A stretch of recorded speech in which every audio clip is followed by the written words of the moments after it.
अस्सलामुअलैकुम, मैं हूं डॉक्टर मोहतासिम फार्मासिस्ट और आप देख रहे हैं दी इंटेलिजेंट ब्रेन। आज मैं आपको जोड़ों के दर्द और उसके कंप्लीट इलाज का और मोहरों का जो इश्यूज़ होते हैं, जितनी भी हड्डियों के इश्यूज़ होते हैं यूजुअली उसके बारे में मैं आपको एक कंप्लीट इलाज बताऊंगा। और ऐसा इलाज है कि जिसके बारे में आपने ना कभी सुना होगा ना भी कभी आपने यूज़ की होगी, और इवन बहुत सारे डॉक्टर्स इसके बारे में नहीं जानते। तो आपको मैं एक ऐसी चीज़ बताऊंगा जिसकी वजह से आपका ये इलाज कम्प्लीटली आप मतलब इससे ठीक हो सकते हैं। आपने ये वीडियो गौर से सुननी है और आखिर तक देखनी है ताकि आपको समझ आए कि ये कैसे काम करेगी। सबसे पहले तो ये कि आपने आपकी मेजर काजेज़ देखनी होती है, यूरिक एसिड वगैरह। अगर आपका यूरिक एसिड ज़्यादा है तो उसका इलाज आप करवाएं, उसको ठीक करवाएं। उसके बाद आप चेक करें विटामिन डी लेवल, आपका विटामिन डी लेवल आपको उसको ठीक करवाएं। विटामिन डी लेवल आपका 60 या 70 से अबव होना चाहिए। बहुत सारे डॉक्टर्स इसमें गलती करते हैं, कुछ कहते हैं कि भाई 30 से अबव हो तो ठीक है। नहीं, ये इनसफिशिएंट अमाउंट में आता है। इवन 30 या 25 से नीचे जो होता है वो तो बिल्कुल एक डिफिशेंसी में आता है, मतलब बिल्कुल है ही नहीं, नाकिस, बिल्कुल नाकिस उसमें आता है। और अगर 30 एंड 60 के दरमियान जो होते हैं इनसफिशिएंट अमाउंट, मतलब है या है और नाकाफ़ी है, मतलब मुकम्मल मकदार नहीं है जो आपके जिस्म को रिक्वायर्ड होती है। ये सादा अल्फाज में मैं आपको समझाऊँ। और जो 70 और 60 से अबव होती है, ये होती है कंप्लीट मकदार जो आपकी जो बॉडी है उसकी ज़रूरियात को पूरी कर सकता है। तो ये आपने लाजमी देखना है, क्योंकि जोड़ों के दर्द जो होते हैं यूजुअली विटामिन डी ये शुरू यहाँ से होता है कि विटामिन डी की कमी की वजह से शुरू होता है। उसके बाद कैल्शियम वगैरह की कमी। तो कैल्शियम अगर आजकल तो ज़ाहिर सी बात है दूध भी मिक्स होता है, केमिकल मिक्स होता है किसी में, चलो पानी तक तो खैर थी, लेकिन इसमें आजकल केमिकल वगैरह मिक्स किया जाता है तो वो फ़ायदा नहीं करता। और मतलब एक किस्म का कह लें कि फ़ेक दूध मिल रहा है, तो उसका तो कोई फ़ायदा नहीं है। अच्छा, ये जो मेडिसिन मैं आपको बता रहा हूँ इसका अपने पाकिस्तान में पहले अवेलेबल थी, अभी आप चेक कर लें अभी अवेलेबल है या नहीं है। ये है, इस मेडिसिन का नाम है जॉइंटेस, ठीक है। ये जॉइंटेस है, ये आपको इंपोर्ट भी करवा सकते हैं, ये गल्फ़ कंट्रीज़ में अवेलेबल है और यूके वगैरह में भी अवेलेबल है, इसीलिए आप इंपोर्ट भी करवा सकते हैं। अमेज़ोन पे भी अवेलेबल है।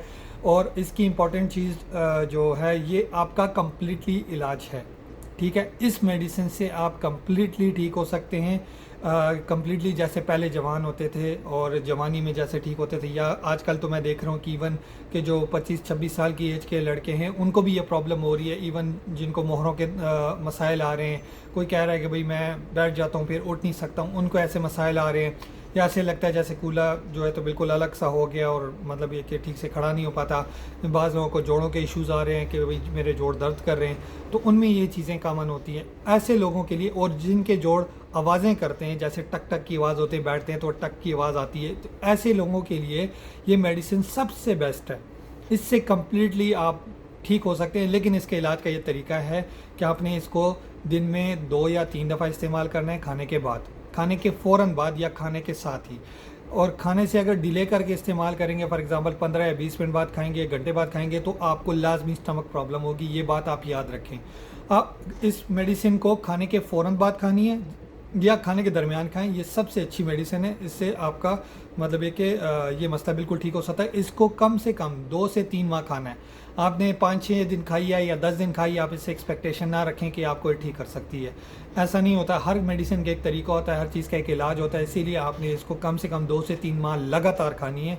कम से कम 2 टाइम तो इसको लाजमी खाएं। और अगर प्रॉब्लम आपकी इतनी नहीं है, कम प्रॉब्लम है, तो इसको 1 टाइम खाएं और लगातार 1 माह खाएं कम से कम। तो ये कम्प्लीटली आपका मसला बिल्कुल ठीक हो सकता है। एक और चीज़ जो डायबिटिक पेशेंट्स हैं उनके लिए एक तो प्रिकॉशंस भी वो लें, उनके साथ मतलब ये कि मेडिकेशन वो ज़रा रेगुलर इस्तेमाल करें, वंस अ डे रेगुलर इस्तेमाल करें, तो इंशाल्लाह उनके मसाइल भी ख़त्म हो सकते हैं। इवन के ऐसे पेशेंट्स भी मेरे पास आए जिनको सर्जरी सजेस्ट हो चुकी थी, उनको ये मैंने सजेस्ट की और वो बिल्कुल ठीक हो गए। तो ये मैं आपको एक बहुत इंपॉर्टेंट मेडिसिन बताई है जो आपने ना कभी सुनी थी ना कभी देखी थी। एक और इम्पॉर्टेंट चीज़ कि कैल्शियम भी अगर साथ ले सकते हैं। फॉर एग्जांपल आपको हाई ब्लड प्रेशर का इशू नहीं है या किडनी स्टोन्स नहीं है तो कैल्शियम आप लें, लेकिन मीडियम मकदार में लें। इसको हाई डोजेज़ में ना लें, नॉर्मल डोज में लें। साथ में खा सकते हैं, एक टाइम वो लें, एक टाइम ये लें इंशाल्लाह। और उसको 1 मंथ या इस तरह यूज़ करें, ज़्यादा यूज़ ना करें। इसको ज़रा रेगुलर 2 to 3 मंथ्स यूज़ करें, इंशाल्लाह आपका सारा मसला ठीक हो जाएगा।